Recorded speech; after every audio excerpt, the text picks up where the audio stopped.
Força Aérea 1.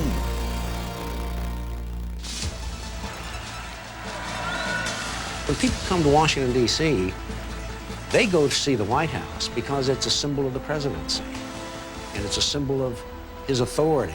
I think the airplane's the same thing. When it shows up, he knows that people know it's the President of the United States. I've always felt the two most obvious symbols of American power were the Oval Office and Air Force One. And Air Force One is the scepter you can take with you. In some ways, it's the symbol of American royalty, but it's always the symbol of American power. There's nothing comparable to Air Force One. You have the capability of acting in any emergency, under any conditions, because the technical equipment is there, just like it is in the White House itself. Air Force One represents the United States of America. You see that big silver airplane with a red, white, and blue flag on it taxi up. I mean, people really get kind of emotional about it. It's exhilarating, it truly is. It happened even to me when I was at the White House, being on the ground waiting for the president to come back from someplace. There's a thrill to it, and it's a genuine, old-fashioned, not to be ashamed of thrill.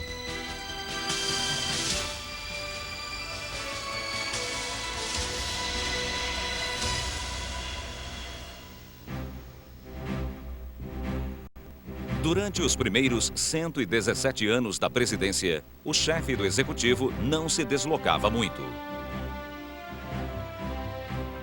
Como viajar era difícil e demorado, ele raramente deixava a capital. Com pouquíssimas exceções, o presidente permanecia próximo à sede do poder. O primeiro presidente a deixar os Estados Unidos ainda no poder foi Teddy Roosevelt.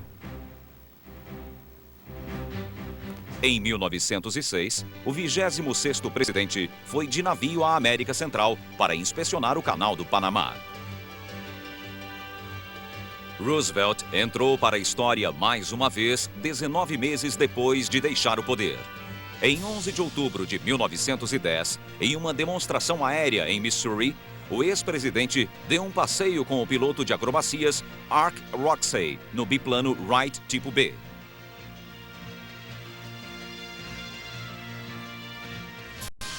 O voo não entrou para o livro de recordes. Ficaram no ar apenas alguns minutos, mas Teddy Roosevelt, mais uma vez, foi pioneiro.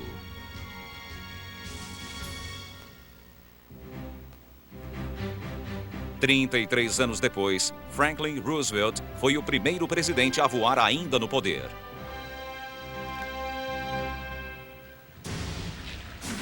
À época, o mundo estava em guerra com a Alemanha nazista. Roosevelt precisava encontrar outros líderes aliados em uma conferência secreta em janeiro de 1943, em Casablanca, no oeste da África. Como os submarinos nazistas patrulhavam o Atlântico, o serviço secreto achou mais seguro que o presidente viajasse por ar. Mas, em vez de usar um avião militar, eles fretaram um Boeing 314 com a tripulação civil da Pan American World Airways. At that time, our military pilots didn't have that much flying experience as far as total flying hours are concerned, yet some of the senior airline pilots had thousands of hours and great experience in hauling passengers. Em 11 de janeiro de 1943, o presidente subiu a bordo do avião da Pan Am e partiu para Casablanca.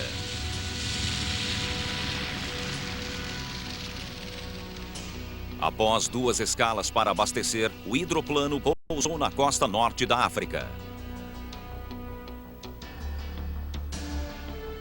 Roosevelt passou para um avião militar C-54 que o aguardava, com pilotos da TWA, e completou o percurso até Casablanca.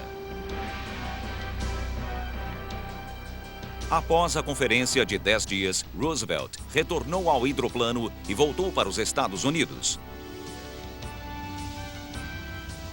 Durante o voo, a aeromoça surpreendeu o presidente com um bolo para comemorar seu 61º aniversário. A primeira viagem aérea presidencial fora um sucesso. O avião dera asas ao presidente e mudou a rotina presidencial para sempre.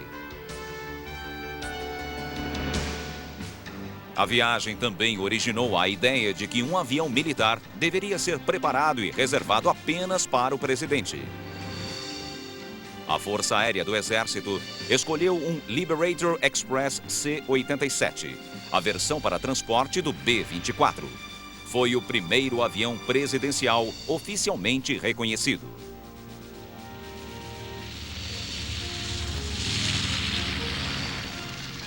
O C-87, como o B-24, era capaz de grandes distâncias e tinha outra vantagem crucial.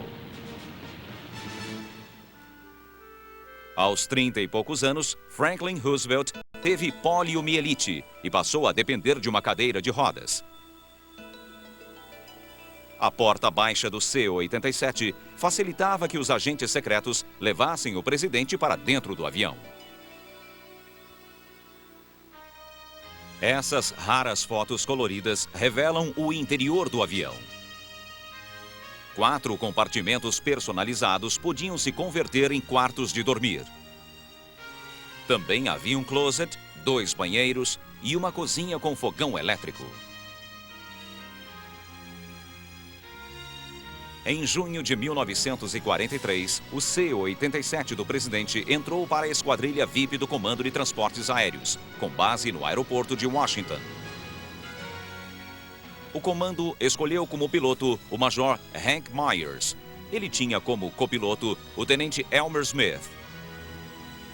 Os dois apelidaram o avião de Guess Where To, mas nunca tiveram a chance de transportar Franklin Roosevelt. O serviço secreto descobrira que um C-87 caíra devido a misteriosas vibrações estruturais e sugeriram que o presidente evitasse voar no Guess Where To. We were quite disappointed because we had trained for this flight, we had planned on it and everything, and then all of a sudden we're set aside. And it was a great disappointment, I'll be honest with you. Myers e Smith receberam uma nova missão: levar a primeira-dama para uma turnê pelas bases aliadas na América do Sul. So we spent 3 weeks or a little more flying around the Caribbean and South America with Mrs. Roosevelt in the airplane that he wouldn't fly in or wasn't permitted to fly in. So some people say, well, maybe there was a message there. Myers e Smith voaram quase 21 mil quilômetros com a senhora Roosevelt. Também levaram senadores e outros figurões sem nunca perceber qualquer avaria misteriosa. Mas o serviço secreto ainda não estava convencido.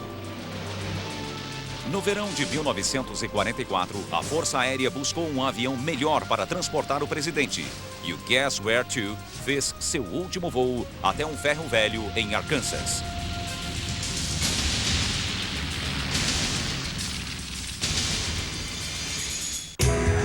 Estamos apresentando... Há 35 anos, voltamos a apresentar...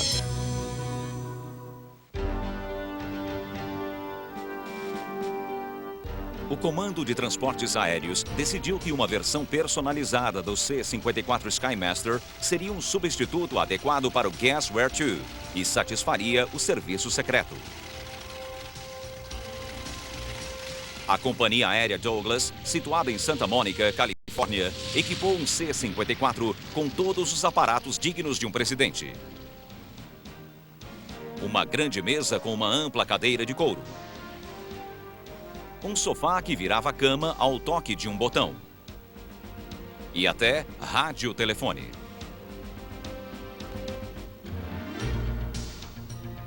Antes, quando Roosevelt voava em um C-54, era preciso erguer rampas de acesso para sua cadeira de rodas. A súbita aparição de grandes rampas era evidência de que o presidente estava prestes a chegar. O serviço secreto pediu que o novo C-54 tivesse um elevador retrátil. This was battery operated. It was wide enough to take his wheelchair, roll him in, and then raise him up to floor level in the cabin, and he was in the airplane with no fuss, no bother at all. Em junho de 1944, depois de voltar da viagem à América do Sul com a senhora Roosevelt no C-87, o Major Myers e o Tenente Smith foram transferidos para outro avião. Por questão de segurança, o avião não exibia números nem selos presidenciais. Era conhecido apenas pelo seu número de identificação, 7451. Ficava em um hangar no aeroporto de Washington sob vigilância constante. Essa atenção e segurança extremas lhe renderam o apelido de Vaca Sagrada. Em fevereiro de 1945, Roosevelt planejava se encontrar com Churchill e Stalin em uma conferência secreta em Yalta. Roosevelt foi de navio até um aeroporto no Mediterrâneo. O Vaca Sagrada o esperava e o transportou até Yalta. They brought him out in a wheelchair and put him in the elevator and hoisted him up into the airplane and then dropped him down again when we got into Russia. As far as moving around in the airplane or anything like that, he did not move around because he was quite ill.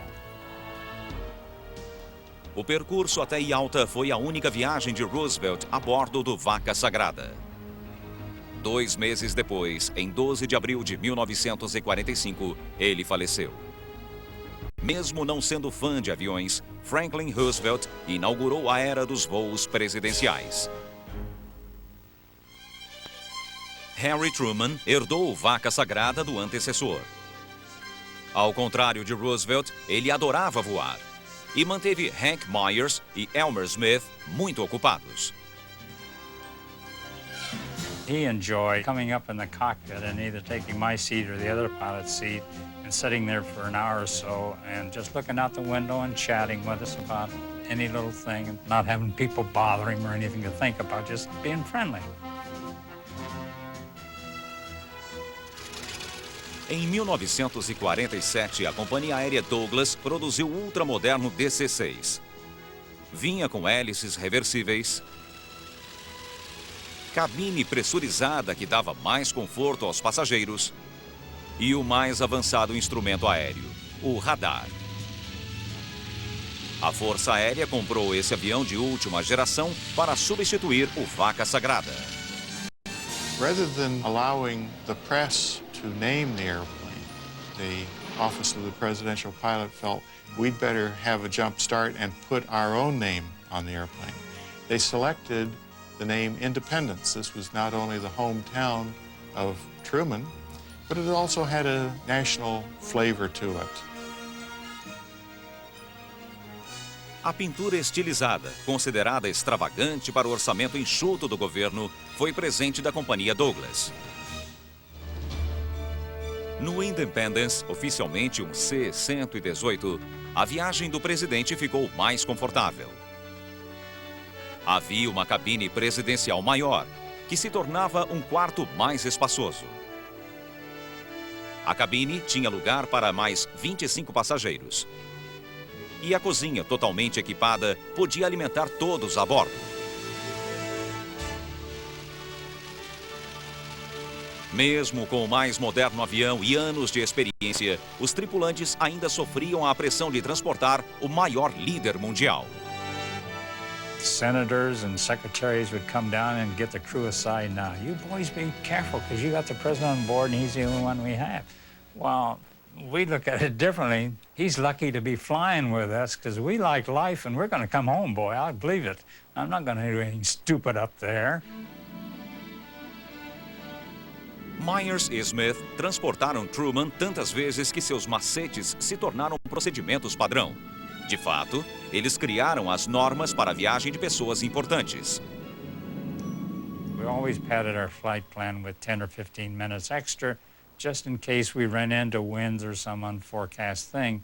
So we could throttle back and kill the time off, so we'd always land right on the dot.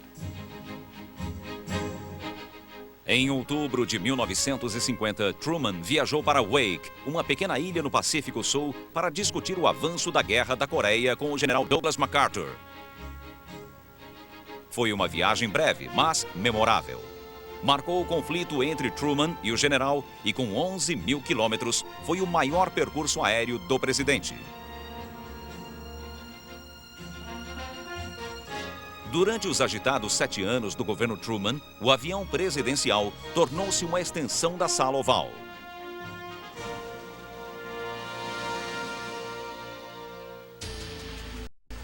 Em 20 de janeiro de 1953, Dwight D. Eisenhower tomou posse como o 34º presidente americano. Exercendo sua prerrogativa, Eisenhower selecionou um novo avião e uma nova tripulação. Hank Myers já saíra da Força Aérea e voltara à American Airlines. E Elmer Smith, que fora copiloto do presidente durante 10 anos, assumiu uma função interna na Força Aérea.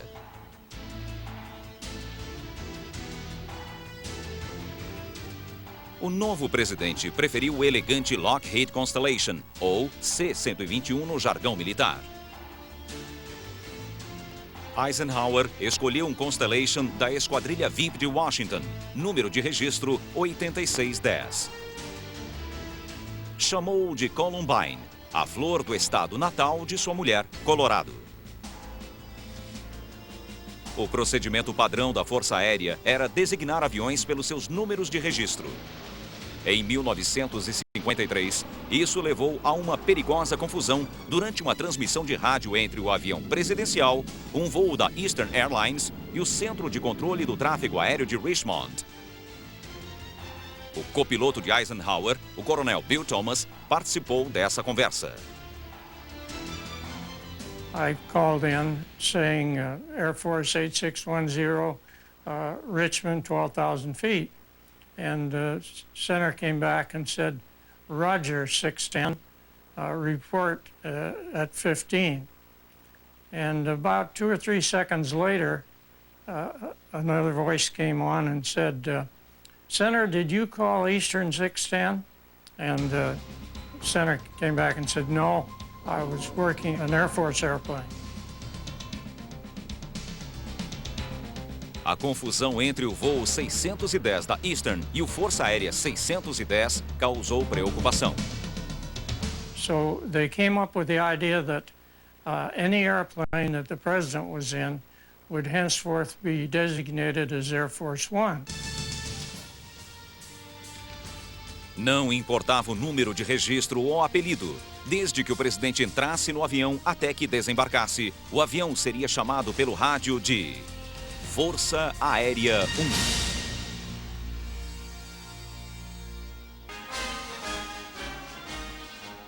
1. Em 24 de novembro de 1954, a Força Aérea recebeu o mais novo membro da frota presidencial, um Lockheed Super Constellation, número de registro 7885. A primeira-dama Mamie Eisenhower batizou o novo avião de Columbine 3, não com champanhe, mas com uma garrafa de água mineral do Colorado. O elegante Super Constellation, chamado VC-121, era maior, mais rápido e capaz de distâncias mais longas. O Columbine 3 era a última palavra em viagens VIP, com cozinhas equipadas, sofisticados instrumentos de pouso, altímetro por radar, telefone e teletipo.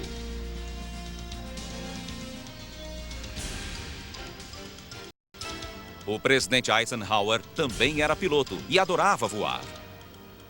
Em seu mandato, ele voou 48 mil quilômetros por ano como passageiro. One of the reasons that Eisenhower liked it was that it presented him with an absolutely uninterruptible meeting place. If he had certain things that he had to do, he'd get the people necessary that would work on that project and get them on the airplane. And he knew that there wasn't going to be any interruption.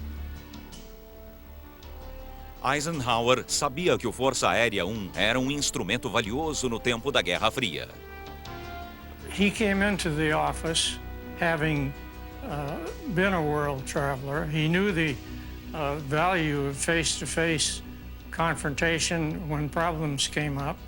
I think that he changed the complexion of world politics because of that. O Columbine 3 era um lindo avião, mas ainda movido a hélice. No final dos anos 50, os soviéticos já iam a conferências de jato. Os americanos não aceitaram ficar para trás. Em 1958, o Boeing 707 tornou-se o próximo avião presidencial. 3 707s foram adaptados para missões aéreas especiais, com números de registro 970, 971 e 972. Em 12 de maio de 1959, a Força Aérea recebeu o primeiro novo jato na fábrica da Boeing em Seattle. No voo de volta a Washington, bateu um recorde de costa a costa, apenas 3 horas e 44 minutos. Em dezembro, Eisenhower iniciou uma turnê sem precedentes. 11 países em apenas 18 dias. No último ano de seu governo, a incrível velocidade dos jatos o levaram a aumentar seu percurso médio de 40 mil para quase 130 mil quilômetros. Na primavera de 1960, Eisenhower marcou uma viagem à Rússia. Em segredo, o avião 970 foi adaptado para a missão. John Foster Dulles, who was Secretary of State, and his brother Allen Dulles, who was the director of the CIA for Eisenhower, had this great idea they would equip Air Force One with the same cameras that were being used on the U-2 spy planes, which were tremendous cameras. They could, at 50,000 feet, they could read a license plate on an automobile. And they wanted to do it particularly because they wanted to be able to take pictures of all the Soviet military installations on the ground. Mas a missão nunca aconteceu. Em 1º de maio de 1960, os russos derrubaram um avião de espionagem americano. O incidente levou ao cancelamento da viagem e à remoção das câmeras.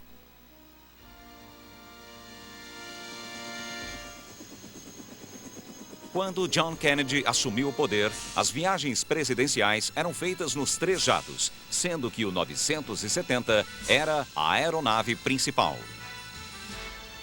Mas a Força Aérea encomendara um novo 707 de longo alcance. Os Kennedys queriam um novo avião mais moderno. Em vez da visível cor laranja usada pelos militares, pediram algo elegante e de caráter mais nacional.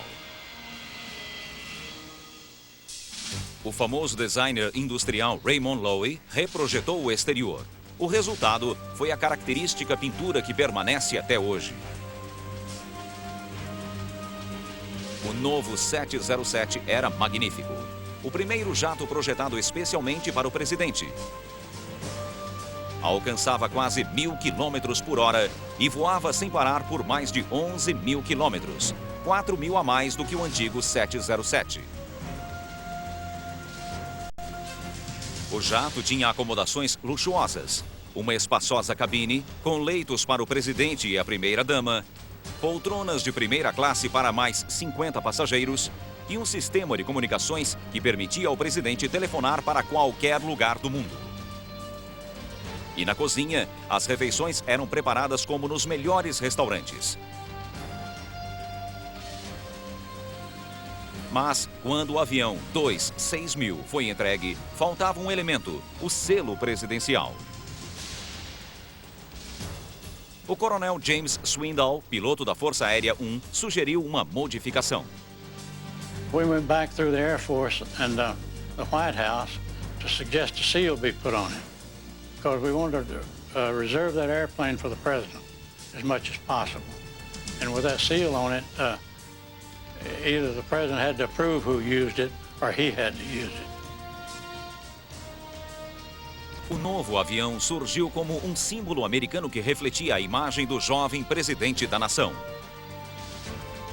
Kennedy adorava o Força Aérea 1. Suas viagens eram memoráveis, mas ele só aproveitou a Casa Branca voadora por pouco tempo. O avião tinha apenas 1 ano quando o levou para Dallas, Texas. Na manhã de 22 de novembro de 1963, o presidente Kennedy chegou ao aeroporto.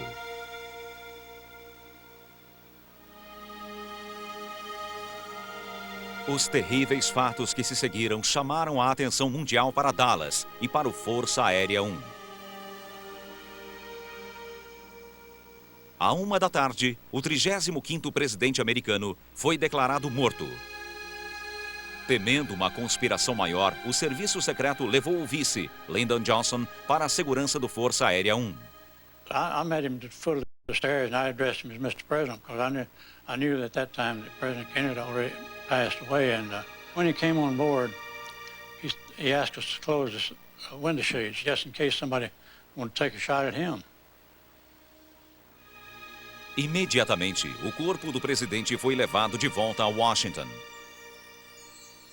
O caixão não podia ir no compartimento de bagagem e poltronas foram tiradas para abrir espaço no setor de passageiros. Às 2h37, Lyndon Johnson tomou posse. Jackie Kennedy ficou bravamente a seu lado, com as roupas ainda manchadas com o sangue do marido. 10 minutos depois, o Força Aérea 1 decolou em direção a Washington. O avião estava cheio de silêncio e dor.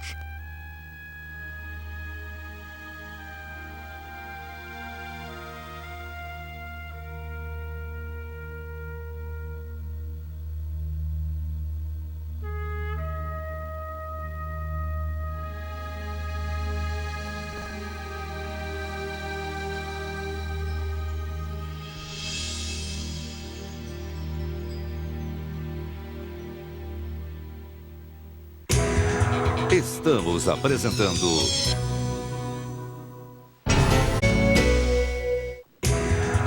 Voltamos a apresentar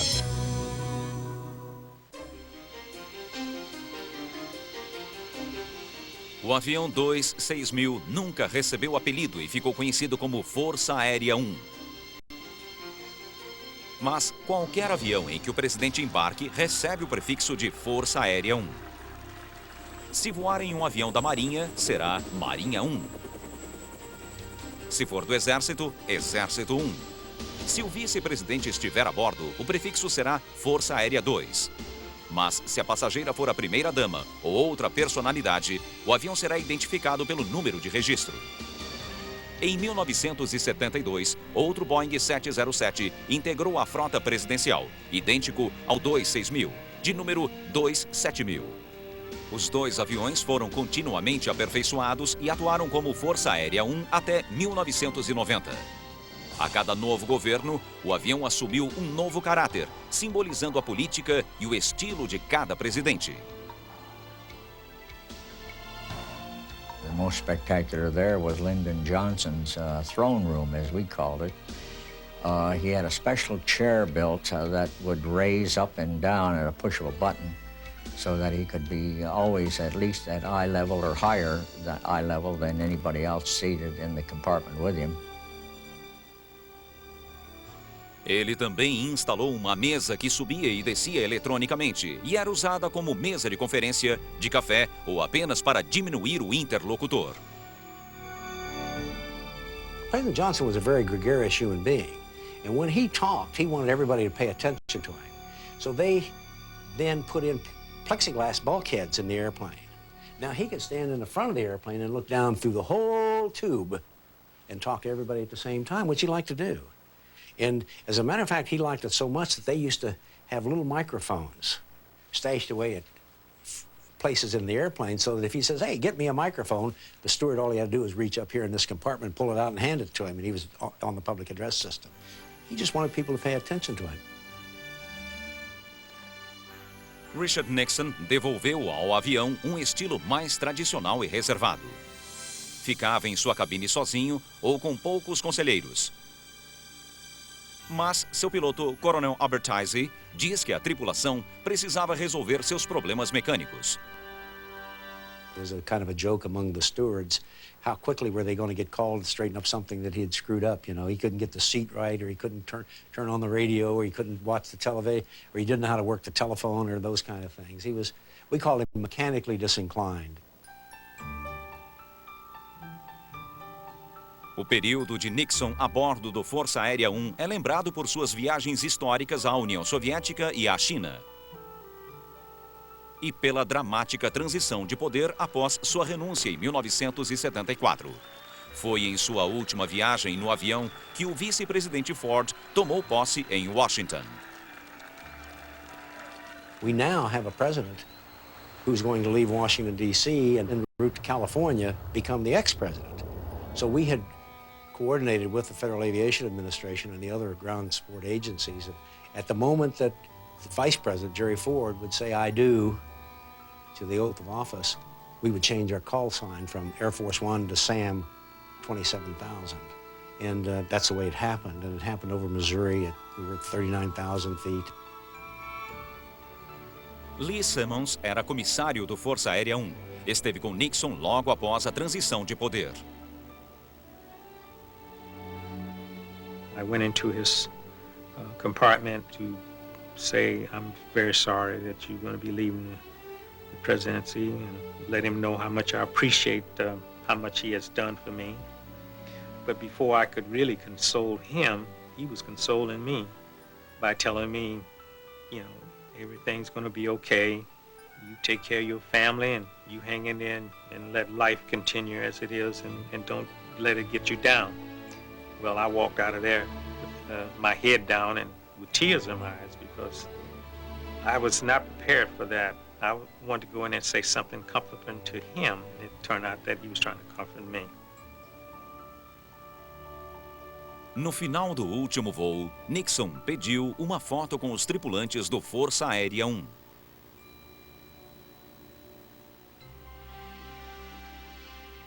Devido à súbita chegada ao poder, Ford não teve tempo de modificar o Força Aérea 1. My wife Betty and I made no changes. Of course, we came in rather unexpectedly and with not any real forewarning. And when we took over, we had a lot more important things to do than to fool around with any changes in Air Force One. Whenever I flew on Air Force One, I had my staff there, I had the communications capability. Secretary of State Kissinger would be along, and we would discuss what was on the agenda in this country where we were going for meetings. So Air Force One was a working office. Para o presidente Ford, o Força Aérea 1 foi um refúgio após Sarah Jane Moore tentar assassiná-lo em 1975. Well, after Sarah Jane Moore took the shot, the Secret Service jammed me into the limousine, and we drove literally, I'm told, 90 miles an hour from the center of San Francisco out to the airport. So we got to the airport ahead of Mrs. Ford. Normally, she would be on board and I would get on and we would take off. But we got there early. So she lands and she notices all the excitement around Air Force One, but doesn't know what happened. She walks into the lounge in the aircraft, Air Force One, and blithely says, "Well, how did they treat you in San Francisco?"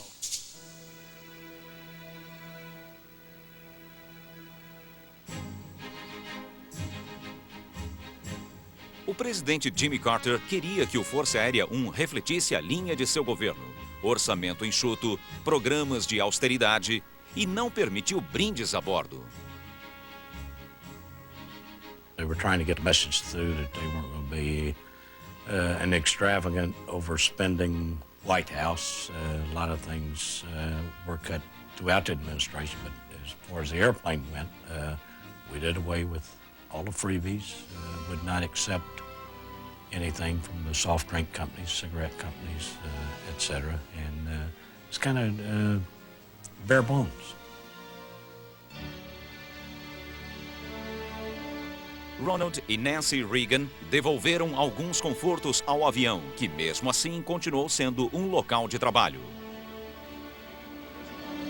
You got on the plane and usually immediately went to work. There were always speeches to write, things to research, phone calls to be made back to Washington. There was none of this trade tables in your upright position stuff. I mean, Sometimes we'd be landing and you'd be standing at a Xerox machine peeling off the last pages of the president's speech. Marlin Fitzwater fez muitas viagens com os presidentes Reagan e Bush e chegou a conhecer bem tanto um quanto o outro. There was an informality about long flights on the plane. President Bush and President Reagan both would usually change into comfortable clothes, maybe jogging suits or casual clothes of some kind. And it was kind of a rare opportunity to see the president at ease, if you will, and to hear what he thought, and to hear how he thought, and how he reasoned. And a lot of staff people never get that opportunity when you're in the White House.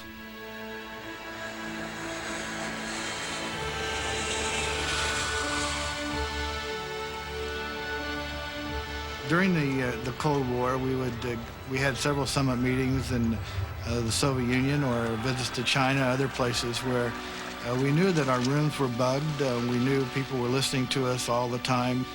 And so getting back on the plane was such a safe haven. And you felt like, I'm back in the loving arms of America again, just get me home.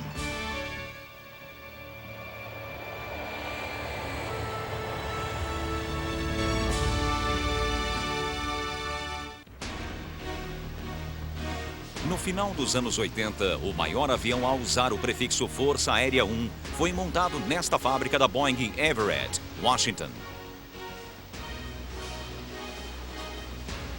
Aos poucos, esse 747-200B tornou-se uma máquina com capacidade incomparável.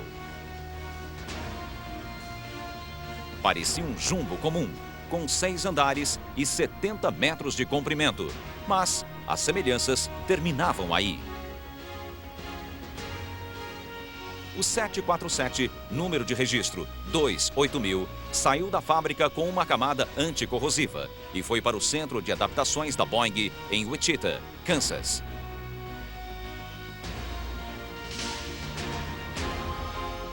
Lá, os técnicos instalaram equipamentos que não se encontraram em qualquer 747, como escadas retráteis e uma rampa para bagagem independente.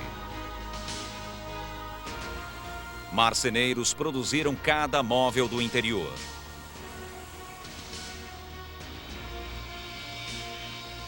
A Boeing também acrescentou equipamentos de aviões de combate, como os ECM, ou Medidas Defensivas Eletrônicas, que bloqueiam radares inimigos e alertam sobre a proximidade de mísseis, além de dispositivos que liberam pequenos foguetes para confundir os mísseis infravermelhos.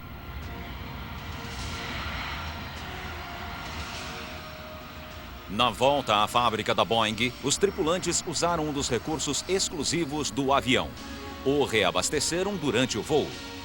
Como podia extrair combustível de um avião-tanque da Força Aérea, ele era capaz, na teoria, de voar indefinidamente. Após receber sua célebre pintura branca e azul, o avião foi da Boeing até seu novo lar, na base Andrews, em Washington.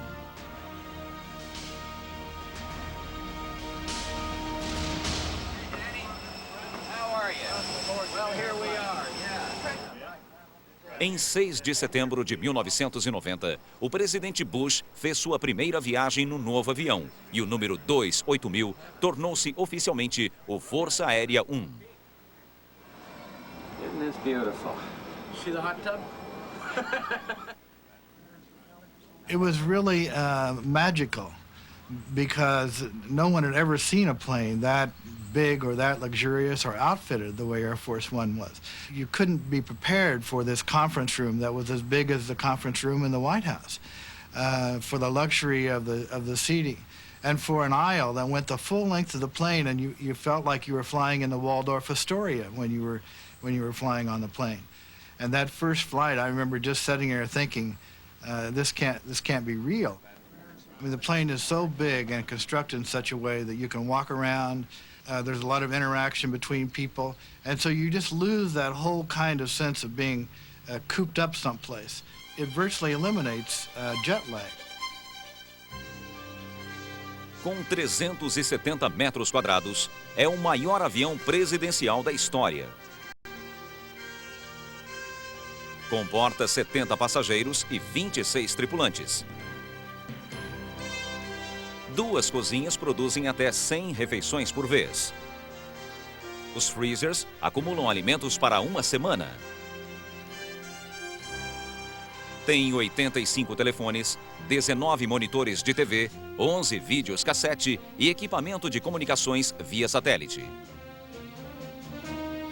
The first time you go on Air Force One, you want to call your mom. And the grandness of it is that the Air Force One operator comes on the phone and says, you know, Mrs. Fitzwater, I have your son calling from 33,000 feet over western Kansas. Will you take the call? She says, of course not, you fool, and hangs up. And then you call back again. Na verdade, são 2 747s presidenciais. Exceto pelo número de registro, são idênticos. O segundo avião costuma seguir o primeiro para situações de emergência. São chamados oficialmente de VC-25. Os 2 aviões valem 300 milhões de dólares. A manutenção é feita por 140 especialistas do setor de pilotos presidenciais, da 89ª Divisão da Força Aérea. A segurança é a prioridade máxima. Até o pessoal da manutenção trabalha em pares para que ninguém sozinho tenha acesso ao avião. Como a agenda do presidente é imprevisível, os aviões estão sempre prontos para voar a qualquer momento. Todos os membros da equipe de apoio do presidente são os melhores naquilo que fazem. The people that you see maintaining the aircraft, the people that you see flying our aircraft are probably the best troops that we have in the Air Force. We go through a very highly selective process to hire them into the 89th, and then we give them the extra training that brings them up to the standards that we need day to day, and they are ready to go whenever the President needs them. O Força Aérea 1 não tem paraquedas de emergência, nem uma via de escape secreta para o presidente. Agentes de segurança vigiam o avião constantemente e até voam ao lado do presidente.